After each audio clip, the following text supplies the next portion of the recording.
మీరు రిలేషన్షిప్లో ఉన్నా లేదా పెళ్ళై ఉన్నా దయచేసి సోషల్ మీడియాకి దూరంగా ఉండండి.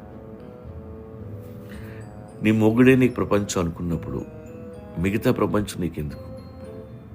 మీ కుటుంబం బాగుండాలని మీరు కోరుకుంటే, మీ రిలేషన్ బాగుండాలని మీరు అనుకుంటే వెంటనే వీటన్నిటికీ దూరంగా ఉండండి. ప్రతి క్షణం మీ జీవితంలో ఏం జరుగుతుందో లైవ్ టెలికాస్ట్ చేయడం మానేయండి. మీరు హ్యాపీగా ఉన్న పోస్ట్ పెట్టద్దు, ఏడుస్తూ ఉన్న పోస్ట్ పెట్టద్దు. ముఖ్యంగా అమ్మాయిలు వాళ్ళ ఇన్స్టాగ్రామ్ చెక్ చేస్తే వాళ్ళ ఇంట్లో ఏం జరుగుతుందో చెప్పచ్చు, ఎవరితో ఏం గొడవ అవుతుందో ఊహించవచ్చు. అత్తతో గొడవ అయితే ఒక పోస్టు, మొగుడితో గొడవ అయితే ఇంకో పోస్టు.